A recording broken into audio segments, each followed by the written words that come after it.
राजेश गुरु अभिजीत विश्वास हमारे इलेक्ट्रोस्टैटिक्स के लेक्चर में फिर से आपका स्वागत करता हूं। अभी तक हमने चार्ज, कूलम्ब्स लॉ और कूलम्ब्स लॉ से रिलेटेड न्यूमेरिकल्स जो हमारे पास उसकी स्टडी कर चुके हैं हमारे पास। आज के हम लेक्चर में क्या करेंगे, अपने पास फोर्स बिटवीन मल्टीपल चार्जेस, मतलब अगर चार्जेस आपके पास दो या दो से ज्यादा हो जाए तो आप फिर फोर्स की कैलकुलेशन कैसे करेंगे, इलेक्ट्रोस्टैटिक फोर्स या कूलम्ब फोर्स की कैलकुलेशन कैसे करेंगे, ठीक है ना, इसके बारे में स्टडी करेंगे। और सुपरपोजिशन प्रिंसिपल बोलते हैं इसको, कि फोर्स बिटवीन मल्टीपल चार्जेस अगर फाइंड करना है तो सुपरपोजिशन प्रिंसिपल का यूज करके हम क्या करेंगे, इलेक्ट्रोस्टैटिक फोर्स किसी भी चार्ज पर फाइंड करना सीखेंगे अपने पास। तो इस फोर्स इस प्रिंसिपल के अकॉर्डिंग है क्या आपके पास, तो हमने क्या लिया, जैसे मान लो यहाँ पर अपने पास बहुत सारे चार्जेस है, Q0, Q1, Q2, Q3, Qn, ऐसे n चार्जेस है आपके पास। अब क्या करेंगे, सब चार्जेस मान लो Q0 पे फोर्स लगा रहे हैं, इस पे फोर्स एक्सर्ट कर रहे हैं अपने पास Q0 पे, तो होगा क्या अपने पास, ये जो Q0 चार्ज है बेसिकली इस पर Q1 भी फोर्स लगाएगा, Q2 भी फोर्स लगाएगा, Q3 भी फोर्स लगाएगा और Qn भी फोर्स लगाएगा।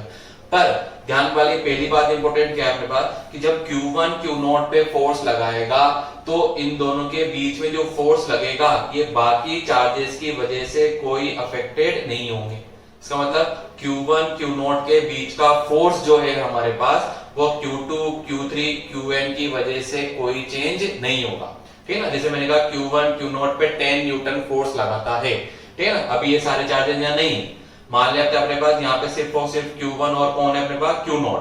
अगर सिर्फ दोनों चार्ज है और मैंने कहा Q1 Q0 पे 10 न्यूटन फोर्स लगाएगा, तो मैं पूछूं बताओ, अगर मैंने यहाँ पे Q2 रख दिया तो Q1 Q0 पे कितना फोर्स लगाएगा, तो अभी भी आंसर कितना है अपने पास 10 न्यूटन। मान लो मैंने कहा Q3 भी लाके रख दिया, फिर Q1 Q0 पे कितना फोर्स लगाएगा, तब भी आंसर कितना अपने पास 10 न्यूटन।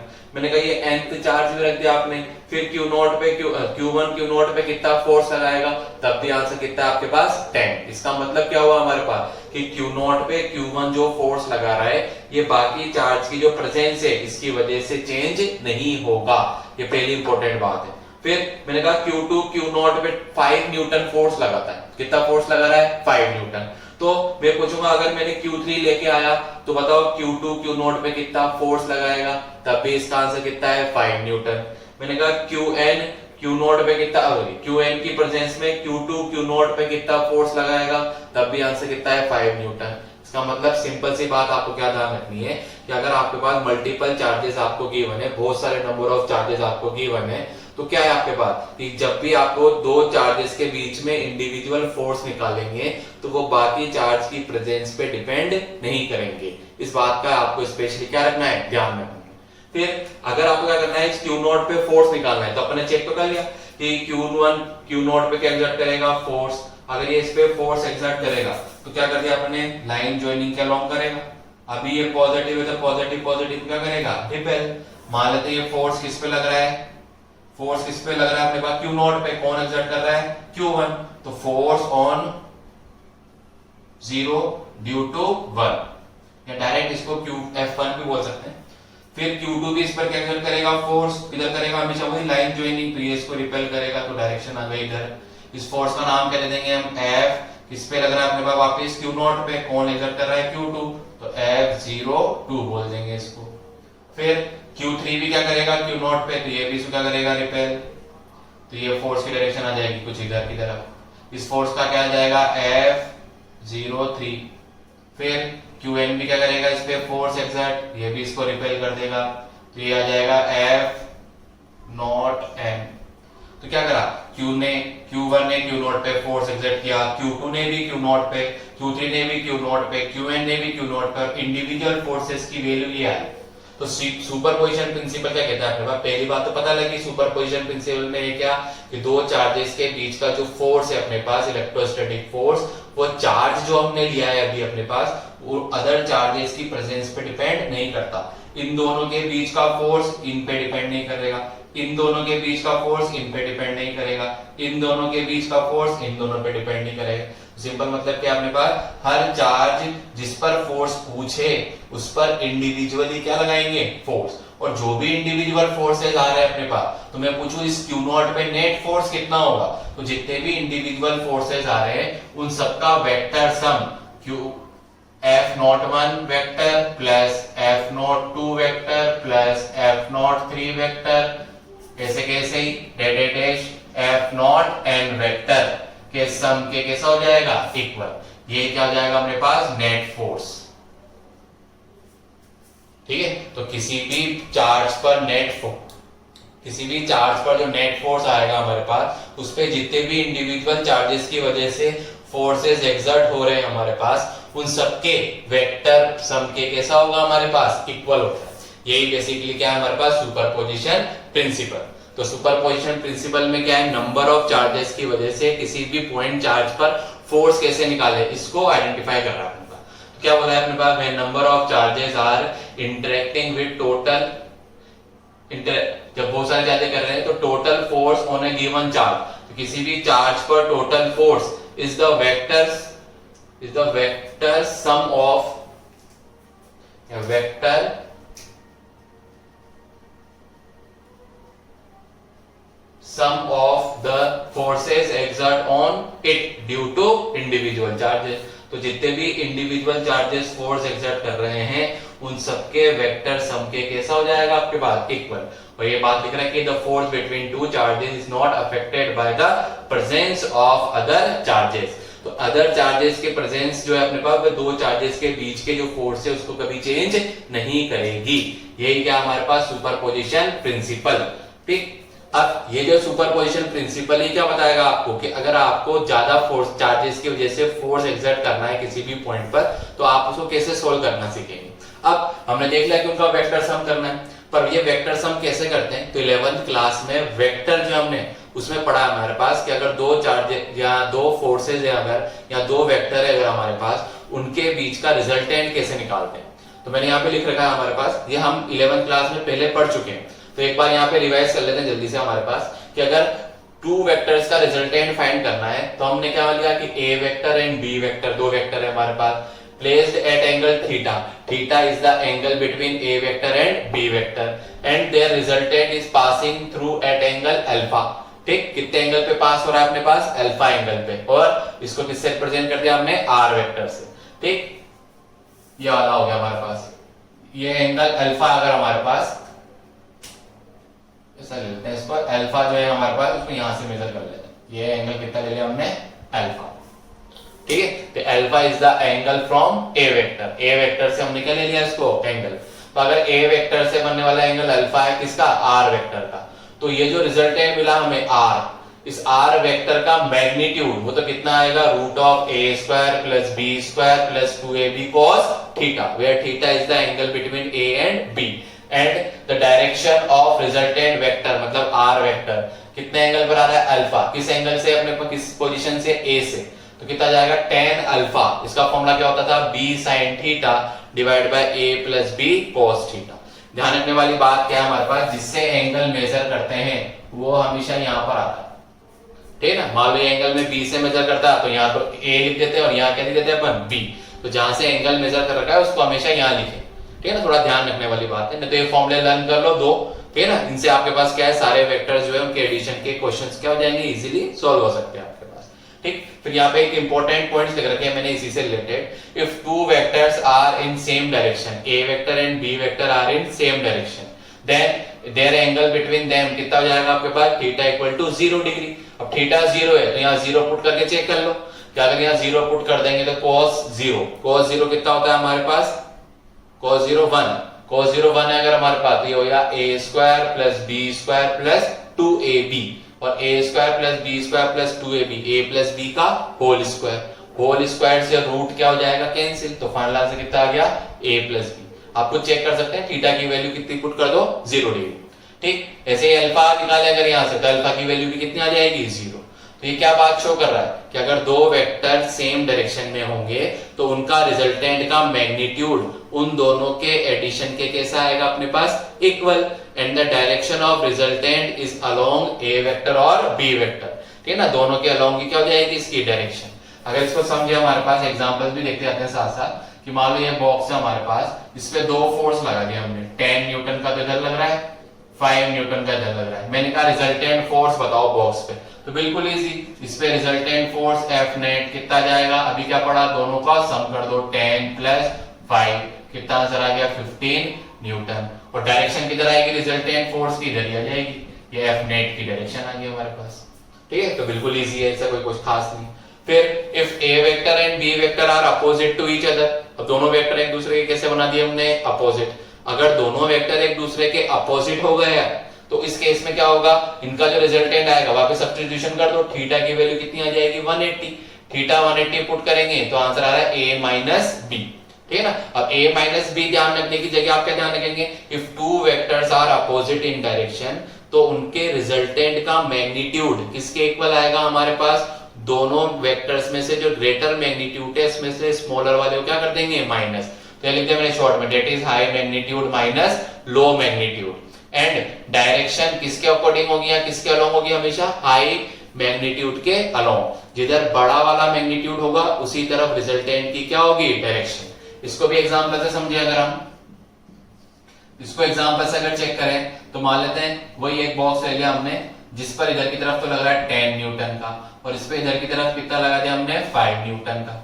मैंने कहा इस पे नेट फोर्स बताओ, तो नेट फोर्स अगर पूछे इस पे तो कितना हो जाएगा, 10 लग रहा है इधर, 5 लग रहा है इधर, मतलब दोनों की डायरेक्शन किधर है, अपोजिट। अपोजिट है तो बड़े वाले में से छोटे वाले को क्या कर दिया हमने माइनस, ग्रेटर में से स्मॉलर को क्या कर दिया हमने माइनस। आंसर कितना आ गया ये अपने पास 5 न्यूटन। अब मैं पूछूं 5 न्यूटन की डायरेक्शन किधर है, तो 5 न्यूटन किधर होगा, जिधर की तरफ क्या लग रहा है हमेशा ग्रेटर वाला, तो ग्रेटर वाला इधर है, इसका मतलब रिजल्टेंट की डायरेक्शन भी इधर आ जाएगी, ये आ गया नेट फोर्स की डायरेक्शन। बिल्कुल सिंपल। ठीक, फिर नेक्स्ट कैसे लेगा हमने कि if two vectors A vector and B vector are perpendicular to each other, अगर ये दोनों वेक्टर परपेंडिकुलर हैं, मान लेते हैं इनका रिजल्टेंट कहां से पास हो रहा है, अल्फा एंगल से, किससे, A वेक्टर से, या ऐसा बोल सकते हैं B वेक्टर से कितना मान लिया हमने, बीटा, किससे भी मान लो, ठीक है ना, इससे कोई फर्क नहीं पड़ेगा। तो वही थीटा की वैल्यू कितनी आ गई इसमें 90, वहां 90 पुट करें, 90 पुट करेंगे तो r की वैल्यू आ गई हमारे पास root of a square plus b square. इसका मतलब क्या है, अगर दो वेक्टर 90 डिग्री पर हो तो उनका रिजल्टेंट निकालने के लिए क्या करेंगे, उन दोनों वेक्टर का पहले क्या कर देंगे अपने पास मैग्नीट्यूड का स्क्वायर, तो मैग्नीट्यूड a के मैग्नीट्यूड का स्क्वायर b के मैग्नीट्यूड का स्क्वायर प्लस करके क्या लगा देंगे अंडर रूट। तो सिंपली ध्यान रखो ऐसे अपने पास एक वेक्टर का जो मैग्नीट्यूड है उसका स्क्वायर किया प्लस दूसरे वेक्टर के मैग्नीट्यूड का स्क्वायर किया और क्या लगा दिया हमने अंडर रूट लगा दिया अपने पास। ठीक है, फिर इनका अगर एंगल निकालना है tan अल्फा, तो tan अल्फा वापस वही वैल्यू पुट कर देंगे वहां पे अपने पास, तो थीटा की वैल्यू कितनी पुट कर देंगे 90, थीटा 90 पुट कर दिया तो आ जाएगा b by a, tan alpha की वैल्यू। मान लो बीटा निकालना है हमारे पास, बीटा की वैल्यू आएगी tan बीटा में a डिवाइड बाय b। अभी मैंने सिखाया अपोजिट कर देंगे, जिससे एंगल बन रहा है, मान लो अभी एंगल ये बीटा किससे बन रहा है अपने पास b से बन रहा है, तो क्या कर देंगे जिससे एंगल मेजर करते हैं उसको यहाँ लिख दो, ठीक है ना। तो अभी किससे एंगल मेजर कर रहे हैं अपन b से, तो यहाँ तो बीटा आ जाएगा यहाँ b आ जाएगा और जहां b लिखा है वहां क्या लिख देंगे a। थीटा की वैल्यू कितनी पुट कर देंगे 90, तो ये वापस आ जाएगा। अब इसको भी लर्न करने का आपका एक शॉर्ट ट्रिक क्या है हमारे पास कि जहां से एंगल मेजर करना है, यहाँ से एंगल मेजर करना है अल्फा, तो क्या लिखेंगे tan अल्फा और opposite side divide by same side, मतलब b बाय a लिखा हमने, tan alpha is equal to b by a। फिर मान लो आपको बीटा निकालना है, तो बीटा निकालने तो क्या कहा कि हमेशा याद रखना है tan जो भी एंगल आपको मेजर करना है तो tan angle is equal to कितना आ जाएगा opposite side divide by same side. तो tan एंगल क्या ले रहे हैं हम बीटा, तो tan beta is equal to opposite side में कौन दिख रहा है b a और सेम साइड में कौन दिख रहा है एंगल के अपने पास b, तो आ जाएगा a बाय b, ऐसे आ गया आपके पास। ठीक, नेक्स्ट क्या याद रखना है आपको, फोर्थ क्या है हमारे पास कि अगर दो सेम मैग्नीट्यूड के वेक्टर है, तो मान लो अपने एक वेक्टर है जिसका मैग्नीट्यूड है x, दूसरा वेक्टर है जिसका मैग्नीट्यूड भी कितना है x, तो दोनों वेक्टर अगर सेम मैग्नीट्यूड के होंगे तो उनका रिजल्टेंट हमेशा उनके बाइसेक्टर एंगल से क्या होगा पास। इसका मतलब क्या है, अगर इन दोनों के बीच का एंगल थीटा है तो इनके बिल्कुल मिड में से क्या इनका रिजल्टेंट पास होगा, कितने एंगल पे, थीटा बाय 2 पे। जैसे मैंने कहा 5 न्यूटन के दो फोर्सेस हैं, कितने एंगल पर है 90 डिग्री पे, तो उनका रिजल्टेंट कहां से पास होगा, तो 5 न्यूटन मतलब सेम मैग्नीट्यूड, तो उनका रिजल्टेंट कहां से पास होगा 45 डिग्री से। विदाउट एनी कैलकुलेशन आपको तुरंत इसको याद होना चाहिए उसी टाइम। ठीक, इसी तरीके में क्या आपका फिफ्थ इंपॉर्टेंट पॉइंट क्या है वेक्टर एडिशन में कि अगर दो वेक्टर है सेम मैग्नीट्यूड के वापस x और इसका मैग्नीट्यूड भी कितना ले लिया हमने x, ठीक बिल्कुल। अब दोनों सेम मैग्नीट्यूड के अगर वेक्टर्स लिए हमने तो इनके बीच का एंगल अगर कितना ले रखा है हमने 120 डिग्री, तो if two vectors are at angle of 120 degree then their resultant, इनका जो रिजल्टेंट है हमेशा वो पास हो कहां से होगा पता है हमें 60 से, पर इसका जो आंसर आएगा हमारे पास वो भी कितना आएगा हमारे पास, इन दोनों के मैग्नीट्यूड के कैसा आएगा, इक्वल ही आएगा। इसका मतलब कि अगर मान लो फॉर एग्जांपल मैंने ऐसा कहा कि एक तो है हमारे पास 10 न्यूटन का, फिर ये दूसरा फोर्स भी कितना न्यूटन है 10 न्यूटन, मैंने कहा इनका रिजल्टेंट बताओ कब, जब इनके बीच में एंगल कितना आ रहा है 120 डिग्री। तो बिना कुछ सोचे समझे अगर ये भी 10 है ये भी 10 है और 120 डिग्री पर होगा तो क्या होगा, इनका रिजल्टेंट कहां से पास होगा 60 से, क्योंकि हमने इस रूल में पढ़ लिया। पर ये जो रिजल्टेंट आएगा इनका नेट फोर्स वो भी खुद कितना आएगा 10 न्यूटन ही आएगा। आप सब्स्टिट्यूशन करके चेक कर सकते हैं, ठीक है ना, इसमें कोई वो नहीं है। पर इन बातों को अगर आप ध्यान रखेंगे तो आपके जो क्वेश्चंस वगैरह है हमारे पास वो थोड़े कैसे जल्दी सॉल्व हो जाएंगे आपके पास। नहीं तो आपको क्या करना पड़ेंगे, वही फॉर्मूले जो आपके पास एडिशन रूल है अपने पास, इसमें मैग्नीट्यूड और डायरेक्शन निकालने के लिए इनका यूज करना पड़ेगा। पर अगर आपको ये सब 5 के 5 पॉइंट्स ऐसे कैसे ध्यान है अगर आपको, तो आपको क्वेश्चंस जो सोल्व करेंगे आपके पास उन सॉल्यूशन करने में आपको कठिनाई, या जो आपके पास वेक्टर एडिशन और वो है आपके पास डायरेक्शन निकालना, ये काम बहुत इजीली हो जाएगा। ठीक है, इसका ध्यान रखना है अपने पास। अब ये जो सुपरपोजिशन प्रिंसिपल या मल्टीपल चार्जेस की वजह से फोर्सेज है आपके पास, ये कैसे करने हैं अपने पास, इससे रिलेटेड न्यूमेरिकल्स क्या है आगे हम इसको देखते हैं। अब हम मल्टीपल चार्जेस से रिलेटेड कुलाम्ब्स लॉ के अकॉर्डिंग कैसे न्यूमेरिकल्स है हमारे पास उसको देखते हैं। तो आपको एक क्वेश्चन गिवन है अपने पास, इस क्वेश्चन में क्या है हमारे पास कि एक आपको इक्विलेटरल ट्रायंगल गिवन है जिसकी साइड्स कितनी है आपके पास आर ए बी सी, इसके तीनों वर्टेक्स पर कॉर्नर्स पे अपन ने क्या रख दिए क्यू चार्जेस रख दिए, तीनों की वैल्यू कैसी है अपने पास सेम। तो क्या है अपने पास किसी भी एक पर या किसी भी एक चार्ज पर आपको करना है नेट फोर्स की वैल्यू फाइंड करनी है। ठीक, तो आप मैंने लिख दिया find out the net force on C, तो अपन सी पे निकाल लेते हैं, वैसे किसी पे भी निकालो आंसर सेम ही आना है क्योंकि चार्जेस की वैल्यू कैसी है अपने पास सेम। अब तरीका क्या है कि पहले क्या करेंगे हमारे पास जिस पर फोर्स पूछा गया है पहले उस पर फोर्स की डायरेक्शन निकालेंगे। तो मैंने जैसे लिख दिया अभी तो आपके पास कि सी पे फोर्स निकालना है तो सी पे फोर्स की डायरेक्शन निकालते हैं। तो मैंने क्या कर लिया जिस पर फोर्स पूछा उस पर पेन रख लिया अपना मार्कर। तो क्या देखा आपने ए वाला जो है अपने पास चार्ज है क्यू, ये इस क्यू को क्या करेगा रिपेल करेगा हमेशा किधर लाइन ज्वाइनिंग पे, मतलब ये क्यू इस क्यू को पुश करेगा, तो किधर की तरफ पुश करेगा इसी के अलोंग, तो इसके अलोंग इसने इसको पुश कर दिया। तो ये फोर्स लगा किस पर सी पर, और ये किसने एग्जर्ट किया ए ने, तो इस फोर्स का नेम दे दिया अपन ने एफ सी ए। ठीक, ऐसे ही वापस पेन रख लिया तो बी वाला भी सी वाले पर क्या एग्जर्ट करेगा फोर्स, ये भी प्लस का ये भी प्लस का, फिर ये प्लस इस प्लस को वापस क्या करेगा रिपेल करेगा। तो मार्कर जो अपने पास अगर मैं यहाँ रखूं मार्कर तो मार्कर इस तरफ गया लाइन ज्वाइनिंग के अलोंग, तो ये वाला जो फोर्स है इसको नाम दे दिया हमने F C B, force on C due to B. तो ये दोनों फोर्सेस की हमने क्या निकाल ली डायरेक्शन। अब डायरेक्शन निकाली तो इनके मैग्नीट्यूड लिख लेते हैं। तो ध्यान से अगर देखें तो दोनों चार्जेस क्यू क्यू, तो यहाँ भी चार्जेस क्यू क्यू, यहाँ पे डिस्टेंस आर तो यहाँ पे डिस्टेंस आर, इसका मतलब क्या है इन दोनों का मैग्नीट्यूड कैसा आएगा सेम आएगा।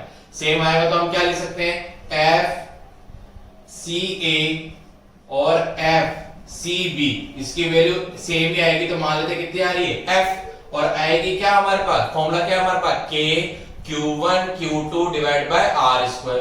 तो K तो K ही है हमारे पास, Q1 Q2 मतलब चार्जेस का प्रोडक्ट, Q मल्टीप्लाई Q मतलब Q square divide by distance का स्क्वायर, डिस्टेंस दोनों में आर है तो आर स्क्वायर। ये तो क्या आ गया हमारे पास किसकी वैल्यू आ गई दोनों इंडिविजुअल फोर्सेस की। अब हमने क्या पढ़ा कि अगर किसी भी पॉइंट पे दो फोर्स या किसी भी चार्ज पे दो चार्जेस की वजह से फोर्स लग रहे हैं तो उसकी वजह से क्या करना पड़ेगा, अगर नेट फोर्स निकालना है तो नेट फोर्स निकालने के लिए तो क्या करेंगे उन दोनों का वेक्टर एडिशन।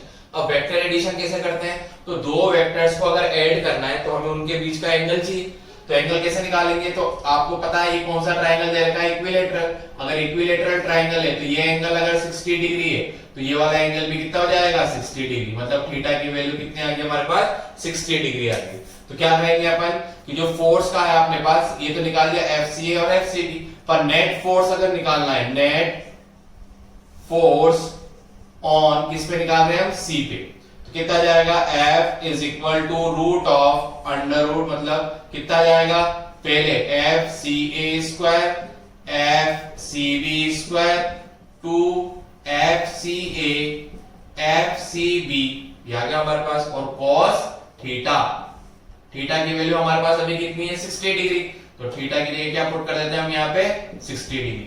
cos 60 की वैल्यू कितनी होती है हमारे पास 1/2, तो यहाँ 1/2 पुट करें अगर अपने पास, अब देखो CA और CB दोनों को F पुट कर रहे हैं अपन, तो क्या लिख देते हैं यहाँ नेट फोर्स F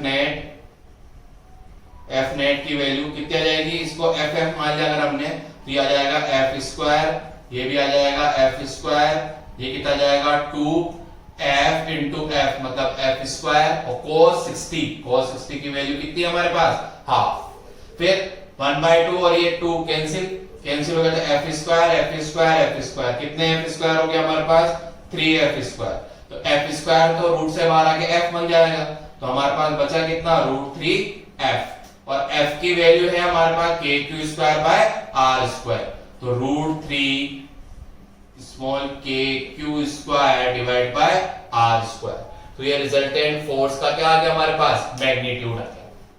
ठीक, मान लो अगर डायरेक्शन निकालनी है तो हमें पता है दोनों का मैग्नीट्यूड कैसा आ रहा है सेम, अगर दोनों का मैग्नीट्यूड सेम है तो इनका रिजल्टेंट जो है इनके कहां से पास हो जाएगा बाइसेक्टर से, F नेट इनका रिजल्टेंट कहां से पास होगा बाइसेक्टर से, और बाइसेक्टर से अगर पास होगा तो ये एंगल कितना बनाएगा अपने पास, तो देखिए ध्यान से अगर अपने पास, तो ये वाला एंगल कितना बनेगा अपने पास, यहां से चेक करें तो ये वाला पूरा एंगल जो है, ये पूरा एंगल, ठीक है, ये पूरा एंगल हमारे पास कितना है, या वैसे देख लो ये पूरा एंगल कितना बनेगा 180 डिग्री, और 180 और ये वाला एंगल कितना हमारे पास 30, तो BC वाली लाइन से कितने एंगल पर हो जाएगा ये 180 माइनस 30 मतलब 150 डिग्री। देखो ध्यान से ये पूरा 180, ये वाला 30, तो रिमेनिंग कितना बचेगा इस वाले एंगल से 150। तो हम कैसे लिख सकते हैं वेक्टर फॉर्म में अगर लिखना है इसको तो हम ऐसा लिख सकते हैं F net vector is equal to किधर मिलेगा √3 KQ square divide by R square, और 150 डिग्री कहां से फ्रॉम BC साइड, जो भी BC साइड है हमारे पास उससे कितने एंगल पर आ जाएगा 150 डिग्री पे, ये हमने क्या निकाल लिया अपने पास। ठीक, तो ये क्या है हमारे पास, हमने नेट फोर्स निकाला इस वाले क्वेश्चन। सिमिलरली अब मेरे एक और क्वेश्चन दे रखा है नेक्स्ट, इस ये वाला जो क्वेश्चन है हमारे पास, इस वाले क्वेश्चन में भी क्या दे रखा है आपको, एक स्क्वायर गिवन है, ठीक है ना, जिसके चारों वर्टेक्स पर हमने क्या कर दिए 4 इक्वल Q चार्जेस रख दिए, फिर इनकी साइड्स कितनी दे रखी है आपको R दे रखी है, पूछा क्या है हमारे पास B पे फोर्स पूछा है, अब P की जगह A पे भी निकाल सकते हैं, C पे भी निकाल सकते हैं, या D पे भी निकाल सकते हैं, क्यों, क्योंकि चार्जेस हर जगह कैसे दे रखे हैं आपको सेम। अब वही तरीका B पर फोर्स पूछा है तो पहले जिस पर फोर्स पूछे उस पर क्या निकाल लेंगे हम फोर्स की डायरेक्शन, तो डायरेक्शन निकालनी है तो आप देख लो A वाला क्या करेगा अपने पास, A वाला B वाले को रिपेल करेगा, तो A B को रिपेल करेगा तो डायरेक्शन आ जाएगी इधर, फोर्स का नाम क्या दे देंगे हम F, फोर्स किस पे पूछा है B पर, किसने एग्जर्ट किया A ने, तो आ गया FBA वेक्टर, फिर C की वजह से निकालेंगे, C वाला भी B वाले को क्या करेगा रिपेल, किधर करेगा लाइन ज्वाइनिंग के अलोंग, ये लाइन ज्वाइनिंग के अलोंग रिपेल कर दिया, फोर्स कितना जाएगा FB किस पे आएगा अपने पास C, तो FBC है ना, तो force on B due to C, फिर D वाला भी क्या करेगा अपने पास, तो देखें ध्यान से अगर ये D वाला जो है ये भी, तो D से B को ज्वाइन कर दिया हमने, ठीक है, तो ये इनकी लाइन ज्वाइनिंग हो गई। अब B वाला B वाले को क्या करेगा रिपेल करेगा तो डायरेक्शन आ जाएगी इस साइड, तो ये इसकी डायरेक्शन आ गई, ये कौन सा फोर्स आ गया FBD वेक्टर। तो क्या हुआ B पर अगर आपको नेट फोर्स निकालना है तो पहले हमने B पर इंडिविजुअल चार्जेस की वजह से फोर्सेस की क्या निकाल ली डायरेक्शन, अब इनके मैग्नीट्यूड्स लिख लेते हैं हम, तो ध्यान से देखो FBA तो इन चार्जेस का प्रोडक्ट लेंगे, ये वाले डिस्टेंस लेंगे, FBC तो इन चार्जेस का प्रोडक्ट लेंगे, ये वाले डिस्टेंस लेंगे, और FBD तो इन चार्जेस का प्रोडक्ट लेंगे और ये वाले डिस्टेंस लेंगे।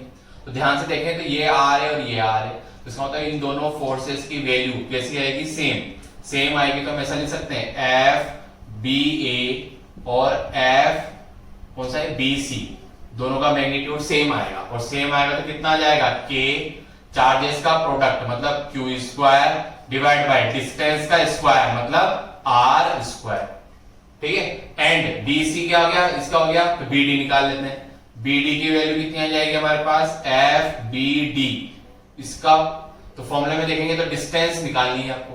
ये क्या दे रखा है आपको, स्क्वायर, स्क्वायर का डायगोनल, इसकी लेंथ कितनी होती है, √2 टाइम्स ऑफ साइड, जो भी साइड आपको गिवन है उसका कितना टाइम्स, √2 टाइम्स, तो √2 टाइम्स हो जाएगा R, तो चार्जेस का प्रोडक्ट, तो KQ² डिवाइड बाय डिस्टेंस का स्क्वायर, डिस्टेंस कितनी दे रखी है, √2R, तो √2R का स्क्वायर कितना हो जाएगा, ये KQ² डिवाइड बाय 2R²। तो क्या करा हमने, इंडिविजुअल फोर्सेस की वैल्यू निकाली। अब क्या निकालेंगे, नेट फोर्स। अब नेट फोर्स निकालना है, पर हमारे पास जो फॉर्मूला है वेक्टर्स में वो तो दो को ही सोल्व करने का मेथड है। तो पहले तो क्या करेंगे, अगर आपको सॉल्यूशन करना है तो पहले तो दो को सोल्व करो, उनका जो रिजल्टेंट आएगा उसको थर्ड वाले के साथ सोल्व करेंगे। तो हम क्या कर रहे हैं, पहले इन दोनों को सोल्व कर रहे हैं, FBA और FBC। तो FBA परपेंडिकुलर है, किसके परपेंडिकुलर है, FBC के। और दो वेक्टर अगर परपेंडिकुलर होते हैं तो उनका रिजल्टेंट, मान लेते हैं अपने पास इनका जो रिजल्टेंट आएगा अपने पास वो कितना आ रहा है, F'। अपन ने मान लिया इन दोनों का नेट है अपने पास, तो F' की वैल्यू कितनी आ जाएगी, √ क्या आएगा, फर्स्ट वाले का स्क्वायर प्लस सेकंड वाले का स्क्वायर, फिर वो वापस करना है 2AB cos थीटा, तो cos 90 0, तो वाली टर्म पूरी 0 हो गई। तो मैंने आपको अभी जस्ट डायरेक्ट वाला फॉर्मूला बताया था, A² + B² का रूट, तो मैंने डायरेक्ट लगा दिया, FBA का स्क्वायर FBC का स्क्वायर का रूट, ये हो गया हमारे पास। अब दोनों की वैल्यू सेम है तो ऐसा लिख सकते हैं हम कि FBC उसकी जगह भी FBA ही लिख दो, FBA², क्योंकि दोनों की वैल्यू कैसी है हमारे पास, इक्वल, तो BA की जगह भी, सॉरी BC की जगह भी BA लिख दिया हमने। अब क्या होगा हमारे पास, कितने इसका हो गया, F' = 2 टाइम्स, तो √2 और FBA² में तो वो कहां जाएगा, बाहर, और FBA इसकी वैल्यू तो है हमारे पास, कितनी है हमारे पास, KQ² डिवाइड बाय R²। ये किसकी वैल्यू आ गई हमारे पास, FBA या F'। तो इन दोनों फोर्सेस का, इन दोनों का रिजल्टेंट ये आ चुका है हमारे पास, और कितना आ चुका है हमारे पास, √2 KQ² बाय R², इन दोनों का रिजल्टेंट। अब ध्यान से देखें तो इन दोनों का मैग्नीट्यूड सेम है, और कितने एंगल पर है दोनों, 90, और 90 पर है, तो इन दोनों का जो रिजल्टेंट आएगा वो कहां से पास होगा, इनके बाइसेक्टर से। तो अगर इनका रिजल्टेंट बाइसेक्टर से पास होगा तो मान लेते हैं इनका रिजल्टेंट जो है अपने पास, ये ग्रीन वाली लाइन है, ये ग्रीन वाली लाइन क्या है इनका रिजल्टेंट, ये ग्रीन वाली लाइन, तो इन ग्रीन वाली लाइन इन दोनों का रिजल्टेंट है, और कितना है ये, F'। अब ध्यान से देखें तो F' मतलब ये इन दोनों का रिजल्टेंट आ चुका है, तो ये दोनों तो खत्म। अब F' और FBD का रिजल्टेंट निकालना है, और F' और FBD का रिजल्टेंट कैसे निकालेंगे, तो दोनों की डायरेक्शन कितना दिख रही है, सेम है अगर अपने पास, तो अपन ऐसा लिख सकते हैं, F' vector and FBD vector are कैसे अपने पास, पैरेलल या अलोंग सेम डायरेक्शन। तो इस केस में क्या हो जाएगा, अगर दोनों क्या है, आर इन सेम डायरेक्शन, तो अगर दोनों सेम डायरेक्शन में हैं तो दोनों का रिजल्टेंट निकालें तो कितना जाएगा, नेट फोर्स उसकी वैल्यू कितनी आ जाएगी हमारे पास, Fnet इज इक्वल टू कितना जाएगा, दोनों का एडिशन, मतलब F' प्लस FBD, दोनों को ऐड कर दो, दोनों की क्या कॉमन आ रहा है, KQ² डिवाइड बाय R², ये तो कॉमन आ जाएगा।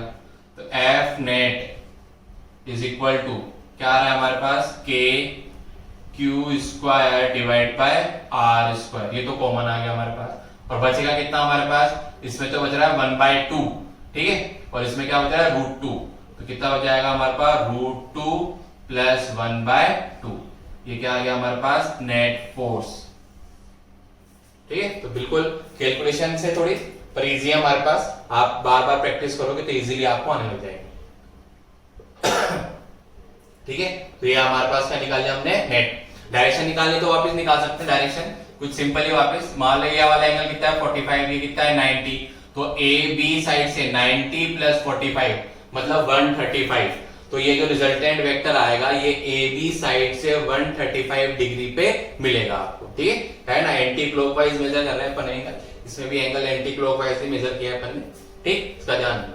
फिर नेक्स्ट क्वेश्चन भी कुछ ऐसा ही आपके पास, इसमें क्या पूछा हमने हमारे पास, अब वापस स्क्वायर गिवन है आपको, इस स्क्वायर के चारों वर्टेक्स पे अपन ने कैपिटल क्यू चार्जेस रख दिए और सेंटर पे एक चार्ज और रख दिया स्मॉल क्यू। अपन पे क्या पूछा है कि सेंटर पे जो चार्ज अपने पास स्मॉल क्यू, उस पर नेट फोर्स बताओ। ठीक है, तो तरीका वापस वही बिल्कुल अपने पहले वाले की तरह, जिस पर फोर्स पूछे उस पर क्या निकाल लो, सबसे पहले फोर्सेस की डायरेक्शन इंडिविजुअल।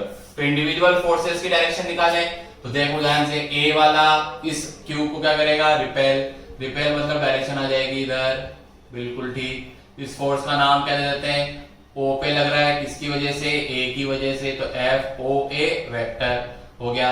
बी वाला भी क्या करेगा, इसको रिपेल, तो बी वाले ने रिपेल कर दिया इसको, बिल्कुल ठीक। फिर एफ, इसका नाम क्या जाएगा, ओ, कौन लगा रहा है अपने पास, बी, तो एफ ओ बी वेक्टर, ठीक है, बिल्कुल इजी। फिर सी वाला चेक कर लें, सी वाला बी क्यू वाला, ये इसको क्या करेगा, रिपेल, रिपेल करेगा तो डायरेक्शन आ जाएगी इधर।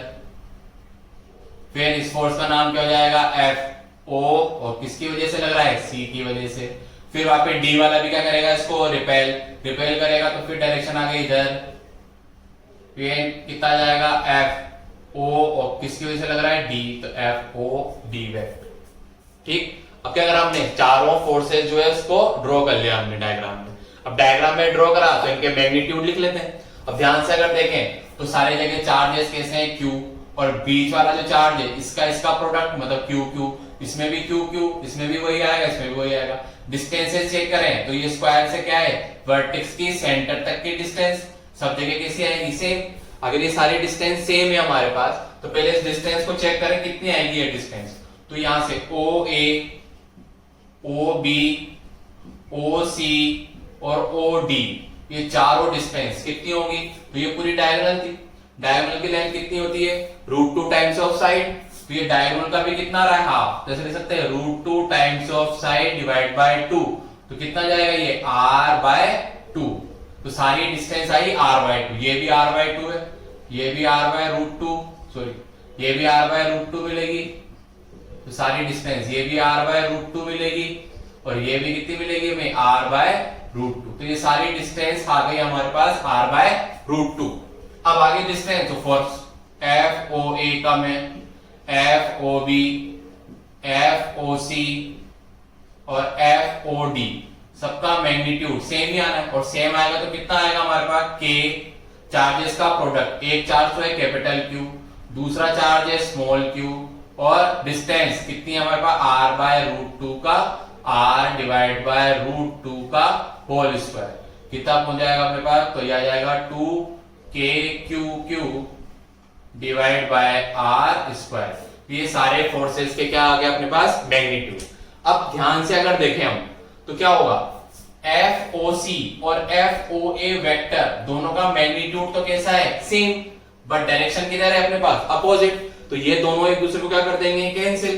तो FOA वेक्टर और किसा है अपने पास, FOC वेक्टर के मैग्नीट्यूड के तो कैसा है, इक्वल, पर डायरेक्शन में किधर है, अपोजिट, तो इन दोनों ने एक दूसरे को क्या कर दिया, कैंसिल।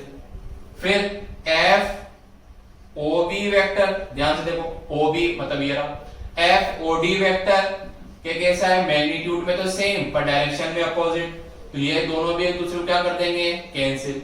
ये ऐसा हम लिख सकते हैं, अगर नेट फोर्स पूछे तो नेट फोर्स ये क्या आएगा, इन सबका सम, FOA vector plus FOB vector plus FOC vector plus FOD vector, सबका सम आएगा। और सम करें अगर आप तो ध्यान से देखो, ये इसके से कैसे हो जाएगा, कैंसिल, ये इससे क्या हो गया हमारे पास, कैंसिल।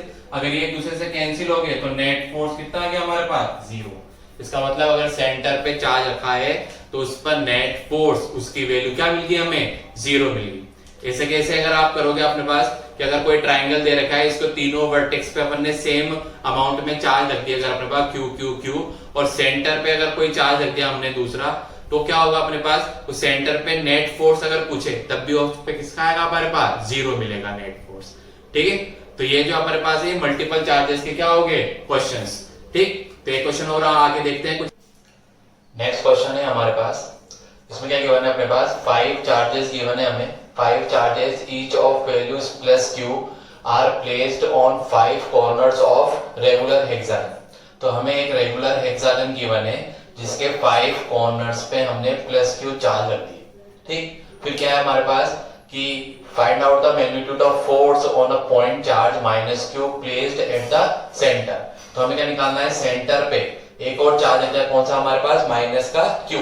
इस माइनस क्यू चार्ज पे क्या निकालना है, हमें नेट फोर्स की वैल्यू फाइंड करनी है। तो अगर हम पहले वाला रेगुलर वाला जो क्वेश्चन है हमारे पास जैसे करते थे, हम उसके तरीके से करें तो ये क्वेश्चन बहुत बड़ा हो जाएगा आपके पास, ठीक है ना, और आपको क्या हो जाएगा, थोड़ी बहुत परेशानी भी महसूस करनी पड़ सकती है। अब इसको क्या करेंगे, हम थोड़ा ट्रिक से सोल्व करेंगे। तो अभी हमने पहले वाले क्वेश्चन में क्या देखा, जैसे स्क्वायर के सेंटर पे एक चार्ज था, ठीक है ना, और हर जगह उसके यूनिफॉर्मली चार्ज का क्या था, चारों कॉर्नर्स पे हमने क्यू चार्ज रख दिया, सेंटर पे क्यू चार्ज पे क्या पूछा था हमने, नेट फोर्स। तो आंसर कितना आया था, 0। फिर मैंने क्या बताया कि ट्राइंगल है हमारे पास, उसके तीनों वर्टिसेस पे आपने क्या रख दिए, चार्ज रख दिए, और सेंटर पे एक और चार्ज रख दिया उसके सेंट्रोइड पे। तो क्या पूछा हमने, सेंट्रोइड पे जो चार्ज रखा है उस पे फोर्स बताओ, तो भी आंसर कितना आएगा, 0। तो अगर ऐसा क्या करें हम, क्या करें, 6 चार्जेस है, अभी 5 चार्जेस आपको गिवन है, तो अपन क्या अज्यूम कर लेते हैं कि यहाँ पर भी एक चार्ज रखा है, ठीक है। तो इन सब चार्जेस की वजह से फोर्स, इन 5 चार्जेस की वजह से जो फोर्स लग रहा है उस फोर्स को तो मैं मान लेता हूं F डैश, ठीक है। इस फोर्स को कितना ले लिया अपन ने, F डैश, कि ये जो 5 चार्जेस हैं हमारे पास, इन 5 चार्जेस का रिजल्टेंट, 5 चार्जेस का रिजल्टेंट, 5 चार्जेस जो है हमारे पास, इसका नेट, इस तो हमने कितना मान लिया, F डैश। और फिर हमने क्या अज्यूम कर लिया कि यहां पर एक चार्ज और रखा हुआ है, ये जो चार्ज यहां रखा हुआ है हमने इसको कितना ले लिया हमने, Q, ये हमने मान लिया। और इस चार्ज की वजह से फोर्स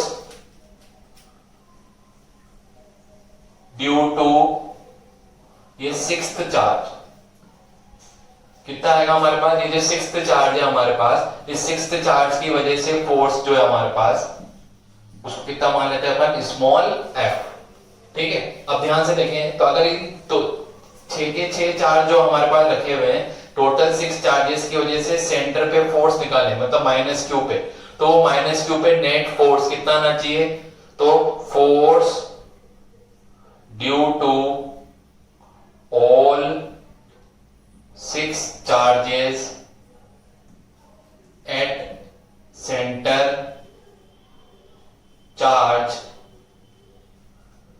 माइनस क्यू। तो ये कितना आना चाहिए हमारे पास, टोटल सब तो यूनिफॉर्मली डिस्ट्रीब्यूशन हो रहा है, तो सेंटर पे जो माइनस क्यू चार्ज है उस पर नेट फोर्स कितना आना चाहिए हमारे पास, 0 के इक्वल। अगर नेट फोर्स 0 के इक्वल आना चाहिए तो हम नेट फोर्स को ऐसा लिख सकते हैं कि इन पांचों का फोर्स हमने क्या माना है, F डैश, तो उसको ऐसा लिख दूं मैं, F डैश वेक्टर प्लस, और ये जो 6th चार्ज है इसका रिजल्टेंट कितना माना हमने, स्मॉल f, ये भी किसके इक्वल आना चाहिए, 0। तो F dash vector is equal to कितना आना चाहिए, माइनस F वेक्टर। अब ये क्या रिप्रेजेंट कर रहा है, ये रिप्रेजेंट कर रहा है हमारे पास कि 5 चार्जेस की वजह से फोर्स, और एक ये जो 6th चार्ज हमने रखा है इसकी वजह से फोर्स का मैग्नीट्यूड तो कैसा आना चाहिए, सेम, और डायरेक्शन किधर आनी चाहिए, अपोजिट। तो इन 5 चार्जेस का रिजल्टेंट जो आएगा हमारे पास वो इसकी वजह से फोर्स के मैग्नीट्यूड के तो सेम मिलेगा, पर उसकी डायरेक्शन किधर मिलेगी, अपोजिट। अगर ध्यान से देखें तो इस 6th चार्ज का रिजल्टेंट इस पर किधर की तरफ रहेगा, तो ये क्यू इस क्यू को क्या करेगा, अपनी तरफ पुल करेगा, मतलब इसका रिजल्टेंट तो इधर आ रहा है, इसको हमने क्या बोला है, F डैश। तो इन बाकी सब चार्जेस का जो रिजल्टेंट आएगा वो इसके तो कैसे आएगा, अपोजिट, मतलब इधर की तरफ, ठीक है। और रिजल्टेंट जो आएगा हमारे पास उसको कितना माना है हमने, सॉरी इसको तो स्मॉल है, ये कितना है हमारे पास, F डैश, और इनका मैग्नीट्यूड कैसा आएगा, सेम। तो इन सबका मैग्नीट्यूड निकालने की जगह हम किसका मैग्नीट्यूड निकाल लेते हैं, सिर्फ इसका। अब इसका मैग्नीट्यूड निकालना है तो लेंथ हमें L गिवन है, अगर ये साइड्स L है तो हेक्सागन के लिए ये वाली साइड्स भी क्या होगी हमारे पास, L ही होगी। तो इस केस में क्या हो जाएगा, F डैश की अगर वैल्यू निकालें तो हम लिख सकते हैं कि F डैश जो आएगा हमारे पास, F डैश जो आएगा हमारे पास वो किसके इक्वल आ जाएगा, स्मॉल f के इक्वल। और स्मॉल f कितना आएगा, फॉर्मूला क्या है, इन दोनों के बीच में रिजल्टेंट फोर्स, कितना फॉर्मूला है, K, Q1 कितना है, Q, Q2 कितना है, Q, और डिवाइड बाय डिस्टेंस कितनी है L का स्क्वायर। तो फाइनल आंसर आ गया F dash equal to small K Q square divide by L square, ये आंसर आ गया। और वेक्टर फॉर्म में लिखेंगे तो डायरेक्शन किधर की तरफ है हमारे पास, ये जो क्यू चार्ज है जहां पर वैकेंट है तो वैकेंट वाले जो अपने पास वर्टेक्स है उसके किधर मिलेगा, अपोजिट डायरेक्शन में। तो ये क्वेश्चन जो हमारे पास ये क्या कर लिया हमने सॉल्व, पर थोड़ा ट्रिक लगा के किया है, ठीक। तो ये हो गया हमारे पास। फिर ये आंसर है फाइनल। डायरेक्शन पूछ लेते आज ना, डायरेक्शन एफ डैश किधर आ रही है इधर, और ये कौन सा है हमारे पास, इस वैकेंट है। चलो ये वैकेंट है, ये तो हमने माना है। तो इस वैकेंट वाले जो चार्ज मतलब वैकेंट वाला जो कॉर्नर है उसके कैसा मिलेगा हमें, अपोजिट डायरेक्शन में, ठीक। नेक्स्ट क्वेश्चन जो है हमारे पास उसको देखते हैं हम। नेक्स्ट वाले क्वेश्चन में क्या दे रखा है आपको कि दो स्फीयर्स गिवन है आपको स्मॉल, ठीक है ना, मतलब पॉइंट साइज ही आपके पास, जिनके मास कितने हमारे पास m और चार्ज की वैल्यू क्या दे रखी है अपन को q। फिर they are suspended from a point by insulating threads. दो स्ट्रिंग या थ्रेड्स दे रखे आपको इंसुलेटिंग, ठीक है ना, उनके वजह से उनके कॉर्नर्स पे क्या कर रहे हैं, इनको बांध दिया और एक पॉइंट से क्या कर रहे हैं, इनको लटका दिया। तो कुछ ऐसा है, मान लो आपके पास कि ये दो थ्रेड्स मान लिए हमने, इसके नीचे यहाँ पर दो चार्ज स्फीयर्स लगा दिए हमने। अब जैसे क्या क्या करेंगे, चार्ज स्फीयर्स यहाँ लगाएंगे हमारे पास, तो होगा क्या, ये दोनों जो चार्ज स्फीयर्स है हमारे पास जो यहाँ लगे हुए हैं हमारे पास, ये दोनों पे क्यू क्यू चार्ज है, तो ये दोनों एक दूसरे को क्या करेंगे, रिपेल करेंगे, तो दोनों यूं धीरे धीरे क्या हो जाएंगे, सेपरेट, और सेपरेट होकर एक इक्विलिब्रियम पोजीशन गेन कर लेंगे। जब ये इक्विलिब्रियम पोजीशन मान लो इस पोजीशन पर आ गए, तो इस इक्विलिब्रियम पोजीशन के लिए क्या दे रखा है आपको कि ये वर्टिकल से, ये वर्टिकल डायरेक्शन, इससे कितने एंगल पर है, ये अपने पास थीटा एंगल पर है, ठीक है ना। ये क्वेश्चन में क्या है हमें गिवन है। तो क्या फाइंड करना है हमें फाइंड करना है कि ये आपको क्यू स्क्वायर मतलब क्यू स्क्वायर की वैल्यू इसके इक्वल आनी चाहिए। तो हमें क्यू स्क्वायर की वैल्यू क्या करनी है, बेसिकली फाइंड करनी है। तो हमने क्या करा, डायग्राम मैंने बना चुका हूं थोड़ा, कि अपने क्या लिया अपने पास, ये इंसुलेटिंग है अपने पास थ्रेड्स, इस इंसुलेटिंग थ्रेड्स की लेंथ कितनी है हमारे पास l, और इक्विलिब्रियम पोजीशन में ये इस तरह से सेपरेट हो गए। क्यों, क्योंकि ये क्यू चार्ज इस क्यू चार्ज को क्या करेगा, रिपेल करेगा, तो ड्यू टू रिपल्सिव फोर्स ये इस तरह से क्या हो गया, सेपरेट, और एंगल कितना है इनमें, थीटा। अब इसमें क्या करते हैं हम, फोर्सेस रो करते हैं हम। तो क्या होगा, इस क्यू चार्ज पे ये वाला क्यू चार्ज कौन सा फोर्स लगाएगा, फोर्स ऑफ रिपल्शन, और वो फोर्स ऑफ रिपल्शन जो है वो इधर की तरफ लगेगा।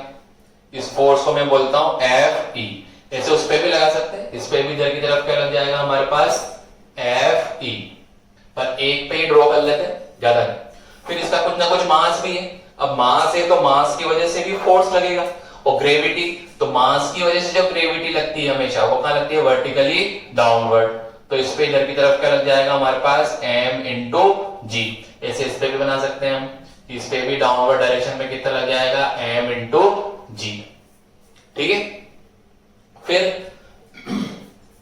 ये जो चार्ज है हमारे पास, इस चार्ज, ये चार्ज एक थ्रेड से बंधा हुआ है, और थ्रेड है स्ट्रिंग, स्ट्रिंग पर हमेशा क्या एग्जर्ट होगा, टेंशन, और टेंशन क्या करता है, बॉडी को या पॉइंट को अपनी तरफ क्या करता है, पुल करता है। तो इस पे जो टेंशन फोर्स लगेगा हमारे पास, वो टेंशन फोर्स कहां लग जाएगा, इस साइड, ये लग गया हमारे पास T टेंशन। इस पे भी ऐसे कैसे क्या एग्जर्ट हो जाएगा, यहाँ पे टेंशन T, ठीक। तो एक्चुअल में देखें तो एक चार्ज जो है हमारे पास Q, उस पर अभी तीन फोर्स लग रहे हैं। कौन कौन से लग रहे हैं, एक तो लग रहा है इलेक्ट्रोस्टैटिक फोर्स Fe, एक लग रहा है हमारे पास mg ग्रेविटी, और एक क्या लग रहा है हमारे पास टेंशन T, ठीक। अब क्या करेंगे, अपने पास इसको थोड़ा इक्विलिब्रियम में अगर है तो इक्विलिब्रियम को सॉल्व करने का मेथड क्या है हमारे पास, तो इसके कंपोनेंट बना लो। तो ध्यान से अगर देखें तो ये वर्टिकल है, तो यहाँ पर भी हमने एक वर्टिकल लाइन खींच दी, ये एंगल थीटा है, तो ये वाला एंगल भी कितना मिलेगा हमें, थीटा। तो इस t के दो कंपोनेंट हो जाएंगे यहाँ पर, एक तो इधर मिला आपको t cos थीटा, और थीटा इधर मिल जाएगा आपको t sin थीटा, ठीक है। इस पॉइंट को मैं बोल देता हूं A, तो इस पॉइंट को बोल देते हैं B, इस पॉइंट को अपन क्या बोल देते हैं C, ये वाला पॉइंट, ठीक। इसको ABC बोल दिया। अब ध्यान से अगर देखें तो इन इक्विलिब्रियम क्या मिलेगा, इक्विलिब्रियम में हमारे पास वर्टिकल में देखेंगे तो T cos थीटा किसके इक्वल आ जाएगा, mg के इक्वल, ठीक। और Fe इसकी वैल्यू किसके इक्वल आ जाएगी हमारे पास, एफ ई किसके इक्वल आ जाएगा, टी साइन, ऐसे लिख देते हैं टी साइन थीटा किसके इक्वल आ जाएगा हमारे पास, एफ ई। अब एफ ई क्या है, एफ ई है हमारे पास electrostatic force between Q and Q. तो अभी हमें पता नहीं कि ये डिस्टेंस, तो अज्यूम कर लेते हैं हमारे पास ये वाली डिस्टेंस कितनी है हमारे पास, आर। या डायरेक्ट भी निकाल सकते हैं कि आपको ये एल गिवन है, ठीक है ना, तो ये वाली डिस्टेंस हमारे पास कितनी हो जाएगी, ये लिखा ना, ये एल है अपने पास और ये क्या है हमारे पास, बेस। तो थीटा के सामने वाली लेंथ क्या होती है, परपेंडिकुलर, तो हम ऐसा ले लेते हैं। ये अगर टोटल ये वाली डिस्टेंस को मैं ले लेता हूं स्मॉल आर, तो पहले साइड में स्मॉल आर ही निकाल लेते हैं। यहां पे अगर स्मॉल आर निकालेंगे तो क्या आ जाएगा, परपेंडिकुलर अपॉन हाइपोटेनियस कितना होता है हमारे पास, sine theta, P by H कितना आ जाएगा, साइन थीटा। तो ध्यान से अगर देखें हमारे पास P की वैल्यू कितनी है हमारे पास, R, H की वैल्यू कितनी है हमारे पास, L, तो R की वैल्यू कितनी आ गई हमारे पास, L साइन थीटा, ठीक है ना। तो देखो यहां से आता है कि टोटल डिस्टेंस कितनी हो जाएगी, अभी ये R है तो ये भी R, मतलब टोटल कितना हो जाएगा, 2R। तो हम क्या लिख सकते हैं इसको, इक्वेशन नंबर 1, तो T sine theta is equal to F E, इसकी वैल्यू कितनी आ जाएगी हमारे पास, के चार्ज का प्रोडक्ट मतलब Q square divide by distance, distance कितनी है, 2r का स्क्वायर, 2r का होल स्क्वायर, और r की वैल्यू है हमारे पास, तो t sine theta is equal to कितना आ जाएगा, k Q square divide by 4, r की वैल्यू कितनी है, l square sine square theta, equation number 2, ठीक है। अब देखो आपको किसके लिए निकालनी है, क्यू की वैल्यू, क्यू स्क्वायर की वैल्यू, तो क्या कर रहे हैं, 2 डिवाइड बाय 1 कर देते हैं, इक्वेशन 2 डिवाइड बाय इक्वेशन 1। अब 2 डिवाइड बाय 1 करेंगे तो क्या करेंगे, t sine theta divide by t cos theta, t sine theta divide by t cos theta is equal to, यहां पे आ जाएगा k Q square divide by 4 l square sine square theta, ठीक है, एज इट इज। और divide में क्या आएगा हमारे पास, यहाँ पे डिवाइड बाय, यहां जैसे लिख देता हूं 1 डिवाइड बाय कितना जाएगा यहाँ पे, mg, ठीक। अब सॉल्व करके देख लेते हैं, t से t क्या हो गया, कैंसिल, साइन बाय कोस कितना होता है, tan, तो इसको लिख दिया हमने tan थीटा। हमें किसकी वैल्यू चाहिए यहाँ पे, क्यू स्क्वायर की, तो बाकी सारी टर्म को इधर शिफ्ट कर दो, तो अगर बाकी सारी सम को इधर शिफ्ट कर देंगे तो ये कितना आ जाएगा, 4 l square sine square theta, mg भी इधर शिफ्ट हो जाएगा और k कहां आ जाएगा हमारे लिए, डिवाइड में, इक्वल टू कितना आ जाएगा, q स्क्वायर, ठीक है। और k को क्या लिख देंगे, 4 pi epsilon not, 4 pi epsilon not लिख देंगे, तो फाइनली आंसर आ जाएगा हमारे पास, इसकी तरह लिख देंगे तो 4 mg l square sine square theta, फिर tan थीटा और 4 पाई एप्सिलॉन नॉट, ये प्रूव हो गया हमारा। तो क्वेश्चन इजी है पर थोड़ा अलग सा कंसेप्ट काम आया हमारे पास, टेंशन, mg, ये सारी बातें क्या है हमारे पास काम। तो आज के लेक्चर में हमने इलेक्ट्रोस्टैटिक्स में कूलॉम्स लॉ के मल्टीपल चार्जेस के क्वेश्चंस जो है हमारे पास फोर्स से रिलेटेड उसको सॉल्व किया, ठीक है। आगे वाले लेक्चर जो हम पढ़ेंगे हमारे पास, अब उसमें हम इलेक्ट्रिक फील्ड और इलेक्ट्रिक फील्ड इंटेंसिटी के बारे में स्टडी करेंगे। तो आप मेरे वीडियोस देखते रहिए, उनको लाइक करें, सब्सक्राइब करें हमारे पास और जरूर देखें, नोट्स प्रिपेयर करते रहें। Thank you.